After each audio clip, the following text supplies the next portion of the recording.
Bonjour chers frères et sœurs, bienvenue sur le réseau d'édification chrétienne REC, votre serviteur Célestin Oufoué. Il nous fait plaisir ce matin encore de pouvoir revenir à notre étude biblique et nous sommes toujours dans l'épître de Jean et nous voulons regarder aujourd'hui 1 Jean chapitre 2 à partir du verset 28 à 1 Jean chapitre 3 au verset 3. Donc, c'est ce bref test que nous voulons regarder ensemble pour notre étude biblique ce matin. Prions. Seigneur Dieu, ce matin, je te bénis. Je te dis merci pour tout ce que tu es, pour tout ce que tu fais. Je te suis reconnaissant pour la grâce que tu nous fais encore de demeurer dans ta présence. Tel que nous sommes, Seigneur, tu nous pardonnes, tu nous purifies, tu nous renouvelles et tu nous engages encore dans ta présence et nous voulons te dire merci pour cela. Seigneur, ce matin, viens et bénis-nous dans ta parole, instruis-nous par elle. Permets que ta parole fasse du bien à nos vies. Seigneur, que son effet se soit manifeste dans ma vie, dans la vie de mon frère, dans la vie de ma sœur, s'il te plaît.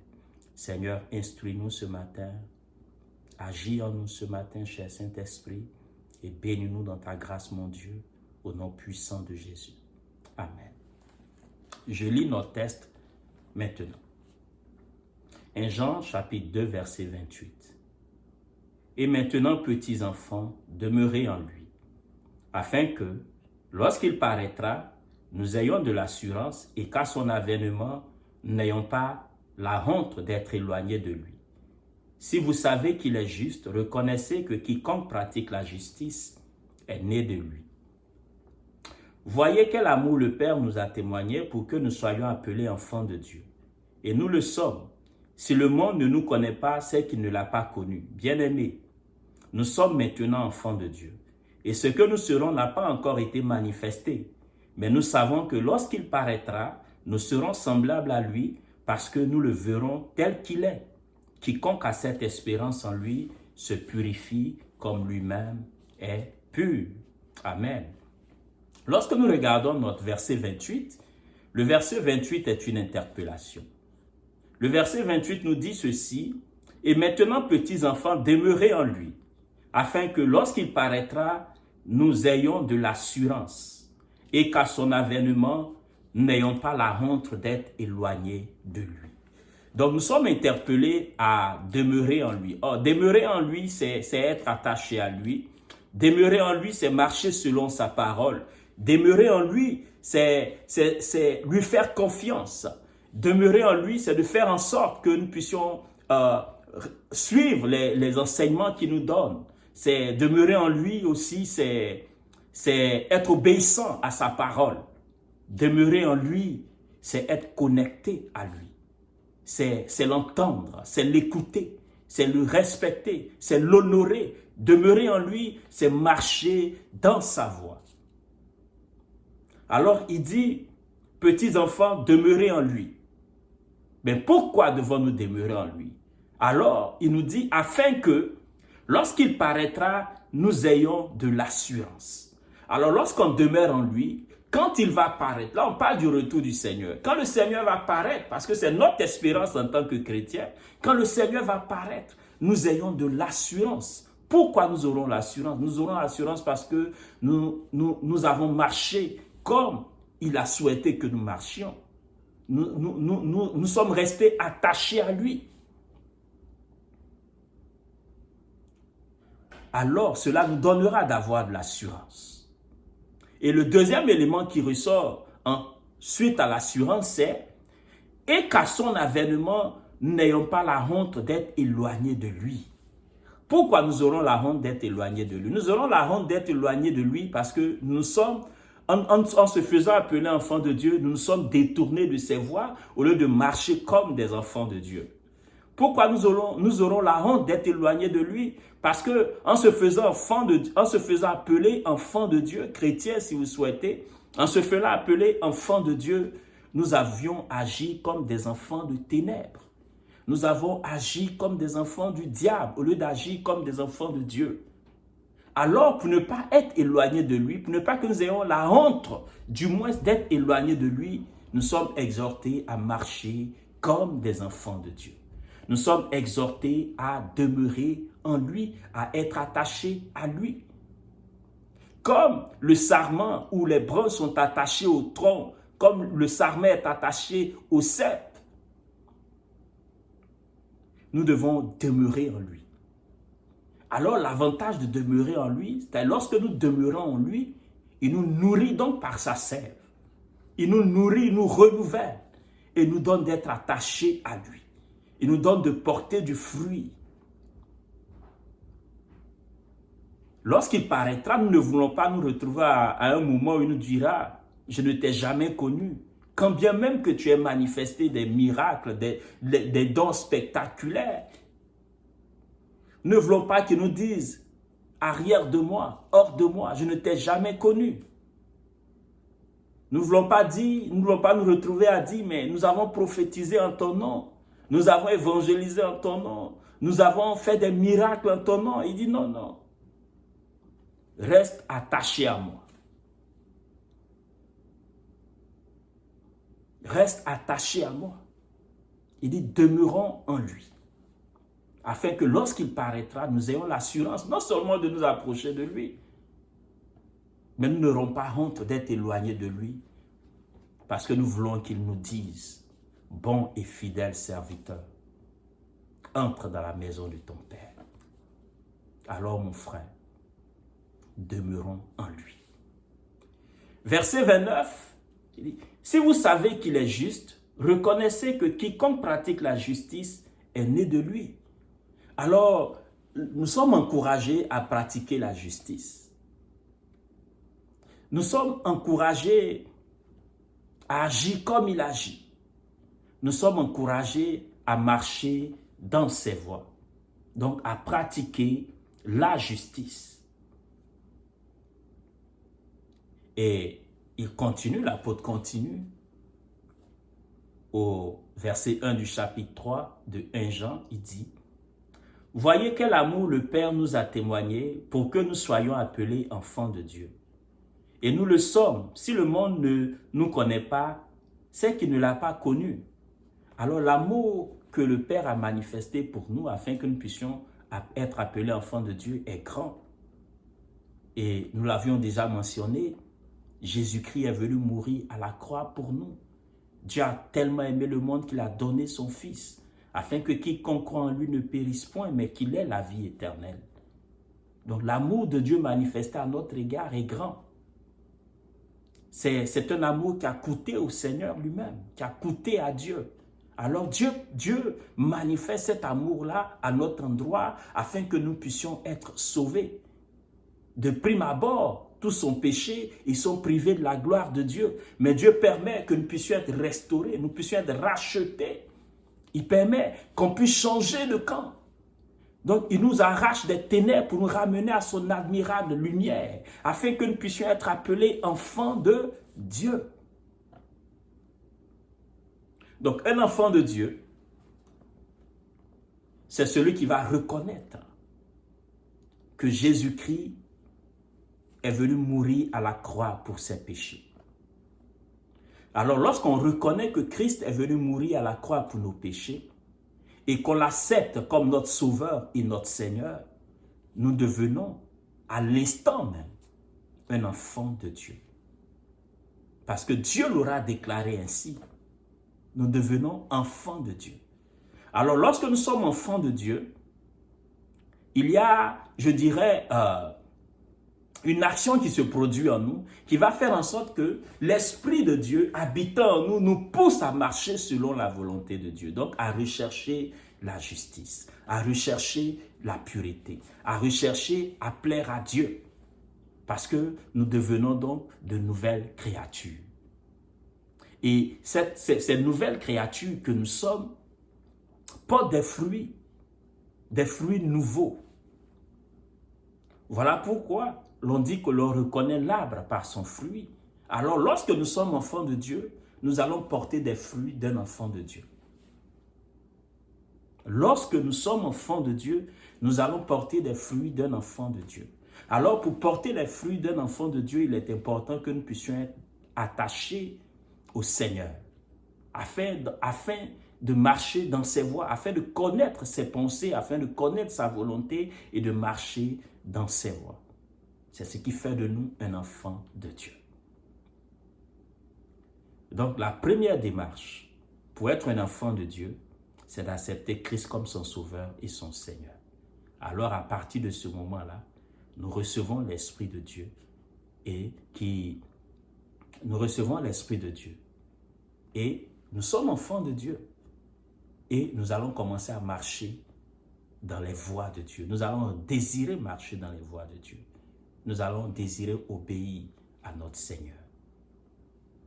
Et il note, si le monde ne nous connaît pas, c'est qu'il ne l'a pas connu. Ce n'est pas grave. Le monde peut nous rejeter, mais en réalité, c'est Dieu qui le rejette. Ce n'est pas nous qui le rejette. Donc si le monde ne nous connaît pas, c'est que le monde ne l'a pas connu. Le plus important pour nous, c'est que nous puissions marcher en conformité avec sa parole. Marcher comme il voudrait que nous puissions marcher. Alors, enfant de Dieu, Dieu demeure que tu demeures dans sa présence, que tu demeures en lui, que tu sois attaché à lui. Enfant de Dieu, Dieu voudrait que tu puisses marcher dans la justice. Ça, c'est une marque d'un enfant de Dieu, ça. Marchons dans la justice. Le verset 2 du chapitre 3 nous dit, « Bien-aimés, nous sommes maintenant enfants de Dieu et ce que nous serons n'a pas encore été manifesté. Mais nous savons que lorsqu'il paraîtra, nous serons semblables à lui parce que nous le verrons tel qu'il est. » Donc le désir d'un enfant de Dieu, c'est de rencontrer Dieu, c'est de voir Jésus tel qu'il est. C'est quand il va paraître, c'est que nous puissions entrer dans sa présence. Glorieuse, pourrais-je dire. C'est ça, l'espérance d'un enfant de Dieu. Verset 3, « Quiconque a cette espérance, en lui se purifie comme lui-même est pur. » Donc nous voyons ici que Dieu est pur. Alors notre espérance d'entrer dans la présence de Dieu, notre espérance de rencontrer Dieu, notre espérance doit nous pousser à marcher comme un enfant de Dieu. Or, un enfant de Dieu marche dans la sanctification. Un enfant de Dieu marche dans la pureté. Un enfant de Dieu va rechercher à plaire à Dieu. Or, Dieu, il est pur. Je vais vous raconter une anecdote. Et une fois, j'ai ma fille, ma dernière. Donc, elle sort avec sa grande sœur et leur maman. Et puis, sa grande sœur fait un choix de tenue d'habit. Alors, la petite, elle se met, elle dit, non, non, tu ne payes pas ça, je ne permets pas qu'elle a 8 ans. Elle dit, non, non, ben, tu ne peux pas payer ça parce que si tu le payes, papa va pas aimer. Elle dit, papa ne va pas aimer ça. Mais regarde, pourquoi? Parce que c'était décolleté et tout. Donc, elle dit, non, non, non, non, tu ne payes pas ça. Et après, elle rentre à la maison et puis elle me dit, ah, mais papa, est-ce que tu sais que l'autre, je ne vais pas dire leur nom là, donc elle sait que l'autre a voulu prendre un habit et puis elle décrit l'habit et je lui dis, ah, mais pourquoi elle n'a pas pris? Elle dit, non, mais je sais que tu ne vas pas aimer, donc je lui ai dit que tu ne vas pas aimer, donc elle n'a pas pris. Et on s'est mis en ri et puis c'est passé. Et après, elle dit à sa soeur, mais tu sais pourquoi je n'ai pas voulu que tu prennes? Sa soeur lui dit, non, mais pourquoi tu n'as pas voulu? Donc sa soeur qui fait semblant de l'écouter, elle dit, non, parce que je voulais que papa soit fier de moi. Donc elle sait à peu près les goûts de son père. Elle sait à peu près ce que je veux qu'elle porte et ce que j'aime pas quand elle porte. Alors donc elle interpelle sa soeur pour lui dire cela. Et donc Dieu il va agir, je ne dirais pas de la même façon parce qu'on ne peut pas mettre notre niveau de compréhension, on ne peut pas l'égaler au niveau de Dieu, mais Dieu il est pur et il a des principes et il a des démarches, il voudrait que nous puissions les respecter. Vous comprenez cela? Et son désir c'est que nous puissions marcher pour l'honorer. On veut honorer Dieu. On veut faire plaisir à Dieu. On veut faire en sorte que non seulement Dieu soit fier de nous, mais nous voulons que la marque que nous portons comme enfants de Dieu puisse toucher d'autres personnes autour de nous, puisse toucher des personnes afin que ces personnes comprennent qu'un enfant de Dieu porte les fruits de Dieu, porte des fruits d'un enfant de Dieu. Alors je voudrais aujourd'hui demander à chacun de nous, je voudrais nous exhorter. Des fois c'est difficile, je suis conscient de cela. Nous sommes dans un monde qui nous environne et qui nous trouble dans nos perceptions des choses. Mais ce que Dieu veut, c'est que nous puissions marcher dans la pureté. Ce que Dieu veut, c'est que nous puissions marcher pour l'honorer. Ce que Dieu veut, c'est que nous puissions marcher selon ses commandements, selon sa parole. Et je voudrais lire le verset 3, quand je voudrais le relire. Il dit, quiconque a cette espérance en lui se purifie comme lui-même est pur. Quiconque, c'est-à-dire tous ceux qui ont une espérance de rencontrer le Seigneur, tous ceux qui s'appellent enfants de Dieu, qui disent qu'ils sont enfants de Dieu, se purifient. Pourquoi? Parce que Dieu est pur. Donc, si nous sommes enfants de Dieu, purifions-nous. Certainement que nous luttons avec un péché quelconque. Nous luttons avec des attitudes quelconques qui n'honorent pas Dieu. Mais Dieu dit, quiconque a cette espérance, quiconque dit qu'il est enfant de Dieu se purifie. Alors, efforçons-nous à marcher dans les voies du Seigneur. Efforçons-nous à dire non, à dire non, à dire non au péché. Pourquoi? Parce qu'on a une espérance. C'est vrai, on peut tomber aujourd'hui. Mais quand tu tombes, tu ne restes pas dans la boue. Relève-toi, demande pardon au Seigneur et repars à zéro avec lui. C'est ça aussi, un enfant de Dieu. Quand tu vis une situation qui te trouble, quand tu vis une situation qui t'éloigne de Dieu, l'Esprit de Dieu en toi est vivant. Il t'interpelle, mais ne fais pas la sourde oreille. Reviens, parce que Dieu il t'aime. Reviens. C'est pour cela que l'Esprit de Dieu est en nous. Éveillé. Et l'une des prières que je vais souvent faire pour moi-même, c'est de demander à l'Esprit de Dieu d'être éveillé en moi. Quand je me détourne des voies de notre Père, cher Saint-Esprit, interpelle-moi. Interpelle-moi. Insiste afin que je revienne. Des fois, ce n'est pas facile. Mais Dieu, dans son amour, accomplit cela de façon exacte afin que nous puissions revenir à lui. Alors, je vais te dire ce matin que Dieu, il t'aime. Dieu, il t'aime. Et il voudrait que tu marches dans ses voies. Alors, si tu as l'espérance des enfants de Dieu, continue de te purifier.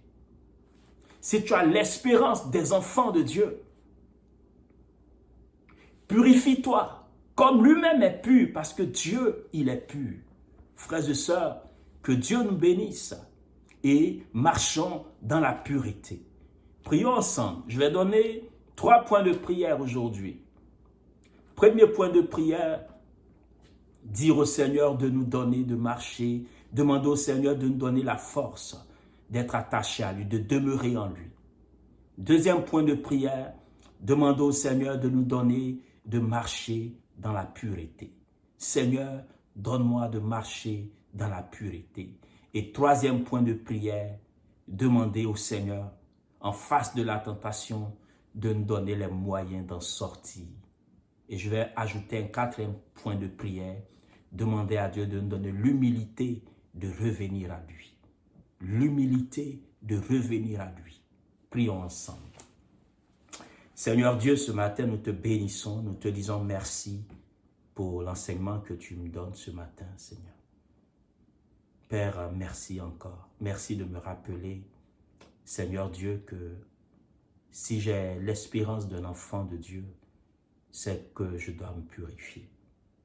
Je voudrais te demander pardon. Pardon, Seigneur, toutes les fois où je me suis détourné de tes voies. Et je veux revenir à toi ce matin pour dire, oh Dieu, donne-moi de demeurer en toi. Donne-moi d'être attaché à toi, Seigneur. Donne-moi de rechercher à marcher dans tes voies, obéissant à ta parole, Seigneur. dans ta grâce et dans ta miséricorde.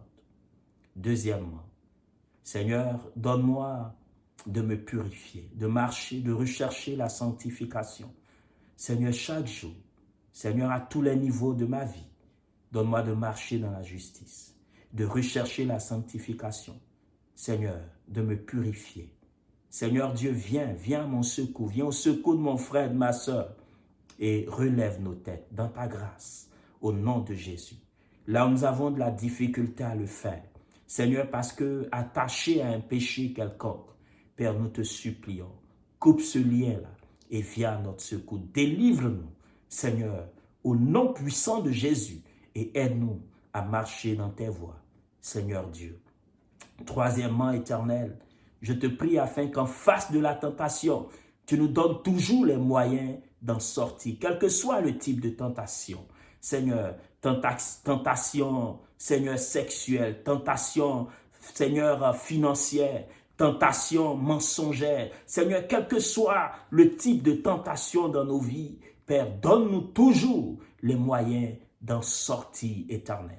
Père, répands ton esprit et prends soin de nos vies. Seigneur, quatrièmement, je veux te prier afin que Dieu, dans ta grâce, Éternel des armées, tu viennes à notre secours. Tu nous donnes l'humilité, Seigneur Dieu de gloire, de revenir à toi lorsqu'on se détourne, Seigneur, de toi. Seigneur, donne-nous la force de nous détourner de nos mauvaises voies et de revenir à toi. Donne-nous l'humilité de le faire par ta grâce au nom puissant de Jésus-Christ de Nazareth. Je te prie, ô Dieu, bénis mon frère, bénis ma sœur, Seigneur. Bénis-moi, Seigneur éternel des armées, dans ta grâce et dans ta miséricorde au nom puissant de Jésus-Christ de Nazareth. Seigneur, béni sois-tu, toi qui règnes à jamais. Prends soin de nos vies, relève nos têtes, fortifie-nous, marche au-devant de nous par ton esprit, au nom puissant de Jésus. Merci Seigneur. Amen. Que Dieu vous bénisse ce matin, qu'il vous fasse beaucoup de bien et qu'il nous donne la force de marcher dans la pureté. Que la gloire et l'honneur lui reviennent. Béni sois-tu Seigneur, toi qui règnes à jamais, toi qui es Dieu, toi qui es au-dessus de tous les dieux. Notre secours et notre force en tout temps, tu règnes. Gloire à toi, Seigneur. Que Dieu vous bénisse, mon frère. Que Dieu vous bénisse, ma sœur. Et que la gloire lui revienne en toutes circonstances. Merci encore et que le Seigneur fasse beaucoup de bien. Au revoir.